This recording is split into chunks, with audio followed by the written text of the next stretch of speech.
The movie begins in a dimly lit cheap motel room with a woman standing in front of a mirror. She seems to be rehearsing for something, perhaps a performance or a confrontation. While going through several emotions, the woman hears the door being knocked on and goes to answer it. When she opens the motel door, she sees Charles awkwardly standing there. His posture is uncertain, and his eyes dart nervously around the room before settling on her, and there's an obvious tension in the air as they regard one another. After ushering him inside, Helen offers Charles something to drink. He hesitates for a moment, unsure of what to choose, and he then awkwardly tells her that he'll have whatever she's having. Helen smiles at his uncertainty and playfully informs him that she won't be having anything. Charles suddenly remembers something significant and lets out a laugh, and he then tells her that he would simply have some water instead. After handing him the glass, Helen gestures toward the bed, offering Charles a seat and asking him if the bed is where most men and women spend their time in places like that. There's a playful twinkle in her eye as she poses the question, and she watches his reaction with a hint of mischief. Charles, taken aback by her unexpected remark, stares at her with surprise, momentarily unsure of how to respond. However, before he can gather his thoughts, Helen breaks into a warm smile and assures him that she's only making a lighthearted joke. With a soft chuckle, Charles moves over to the twin bed next to her, carefully setting up his recording equipment. As he does so, he asks her if it would be okay to proceed, and although she doesn't mind, she kindly explains to him that he may encounter some challenges in attempting to record her. She elaborates, noting that digital recordings have difficulty capturing her voice, hinting at the binary code that she uses to communicate as she's a robot. Charles, feeling skeptical about her claim, poses that they at least attempt to record her voice to see how it would turn out, and he was a bit anxious, wanting to test the limits of what he had been told. However, she calmly points out the redundancy of his request, and realizing the futility of insisting on digital recording, Charles decides to adapt to the situation by resorting to the old-fashioned method of using a pen and paper to conduct the interview. As the interview begins, Charles asks Ellen for her full name, and she rapidly provides her first name but hesitates when it comes to her surname, a subtle hint at a deeper mystery surrounding her identity. Moving on to ask her age, Charles asks Helen how old she is, and in response, she playfully scolds him, stating that it's impolite to ask a woman for her age. For a brief moment, Charles appears genuinely puzzled, his brow furrowing as he processes her response.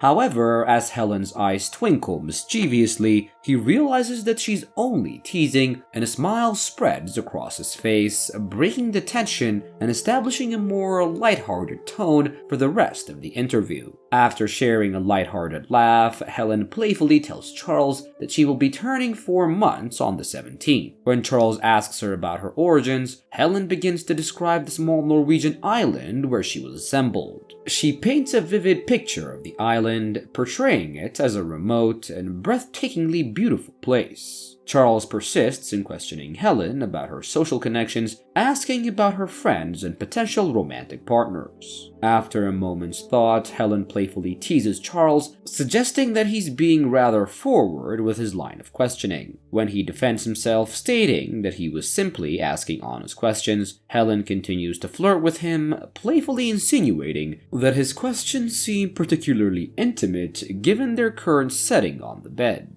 Reminding Helen that she had chosen the interview location, Charles questions her about whether she was flirting with him, and acknowledging that she was indeed flirting, Helen asks about his reaction to her flirtatious behavior. Responding with a serious tone, Charles admits that it made him feel uncomfortable, prompting Helen to sit up straight and adjust her posture. Expressing reagent for causing his discomfort, she clarifies that it was never her intention. Observing the curiosity on his face, she explains that she only aimed to make him feel at ease and to foster a positive connection with her, injecting a touch of humor into the conversation in the process. Laughing briefly, he comments that she's funny, which makes Helen angry. She tells him that she's only good at telling jokes, and that she's not funny, a characteristic that she believed was only for people. Seeing that she was upset, he asks her how she felt about what he said, which triggered another angry response. Rising from her bed, Helen confronts Charles with a mix of frustration and determination, and she decided that numerous individuals sought this interview, but she personally selected him because she believed that their conversation held significance. She expresses her discomfort with Charles's choice of words, particularly when he describes her as funny and asks about her feelings, interpreting these actions as a lack of belief in her. Helen confronts Charles, expressing her frustration at his apparent disbelief and the way he seems to be portraying her as a delusional woman. She warns him that if he continues in this manner,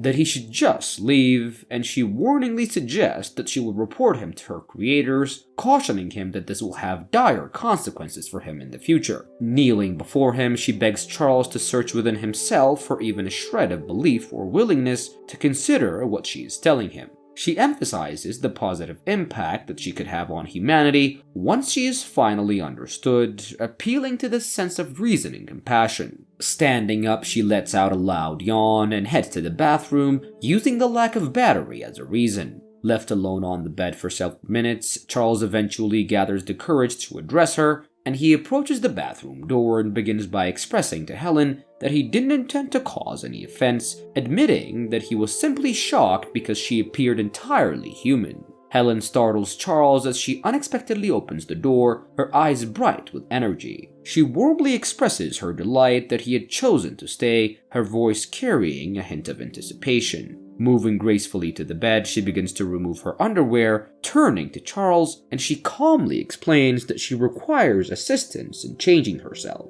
Opening her legs, she reveals the location of her charger, explaining that it's placed around a woman's private area. Her expression is both disarming and strangely inviting, leaving Charles in a state of curiosity. After a moment of hesitation, Charles kneels and cautiously reaches his hand toward her dress, but as soon as he does, Helen begins to convulse as if she had been electrocuted. Shocked, Charles rushes to the phone to call an ambulance, but to his surprise, Helen startles him from behind, revealing that she is simply playing another joke.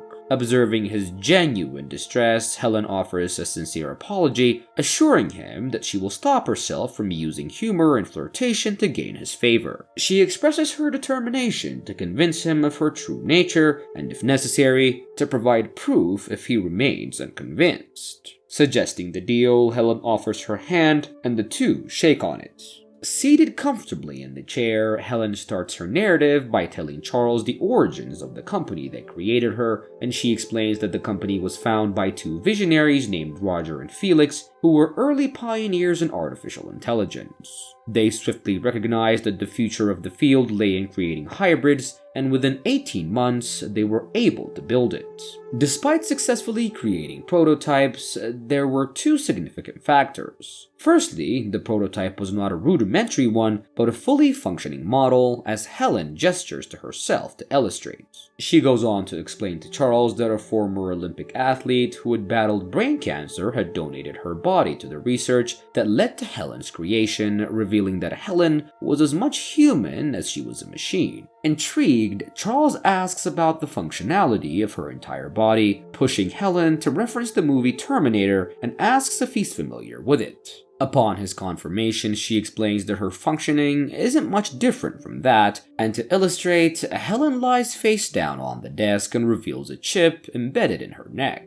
However, Charles remains unconvinced, assuming that it was simply glued on. She tells him that future hybrids won't expose any artificial element, and determined in her attempt to convince Charles, Helen offers to let him pull out the chip, but he ends up declining. She then dives into the second problem the creators encountered, which was the inherent flaw in humanity's inability to accept something as non-human, even if it closely resembles a human. She takes the example that despite her efforts all night, he still refuses to believe her, and Helen continues to tell him that it was this flaw that would allow the hybrids to take over. After hearing her story, Helen asks about Charles's reaction to the information that she had shared, and Charles, visibly affected, expresses his concern for the implications of her existence. He acknowledges that if her account is indeed true, it could be a daunting prospect for the future of humanity. He then reflects on the possibility of more advanced hybrids being created, expressing his hope that those responsible for their creation have good intentions and aim to utilize them for the greater good. While acknowledging that her story is intriguing, Charles expresses his inability to believe her, and in response, Helen gets up and retrieves a knife from the other room, placing it on the table. She reassures him that she has no intention of harming him, and requests just 2 minutes of his time to substantiate her story. Helen slides the knife toward Charles and requests that he stabs her in the palm to witness the intricate mechanics that enable her to function. Alarmed by her request, Charles firmly refuses, stating that he cannot bring himself to harm her, regardless of the potential outcome of the article. As Charles begins to panic, Helen attempts to calm him down, but he was unwilling to listen. Determined to prove her point, Helen swiftly grabs his hand, places it on the table, and stabs his palm with the knife. For a few seconds, Charles stands there, unable to feel the pain, but then begins to scream when he realizes that she didn't. Charles tries to convince himself that he can feel the pain, but Helen continues to calm him down, telling him that he wasn't actually feeling the pain. Raising his face with her hand, she tells him not to freak out, and then pulls the knife out to show him that he too is a hybrid. Charles struggles to process the situation, but his body's reaction of the information causes him to convulse and collapse on the ground. Suddenly, an alarm blares through the room, and Norwegian scientists emerge from various locations. As Helen cries out to Felix, informing him that she has done everything that he's asked, another scientist approaches her from behind and deactivates her. Roger and Felix emerge from the back room, visibly upset by the failure when they are on the verge of success. Felix expresses his confusion about the hybrids collapsing upon gaining self-awareness, despite it being their 27th attempts. Roger speculates that Helen might have been a contributing factor, suggesting that her actions with the knife seem to indicate a deliberate attempt to sabotage the newer models. The scientists then discuss the necessity of getting rid of Helen, unaware that she was still awake, listening to their discussion.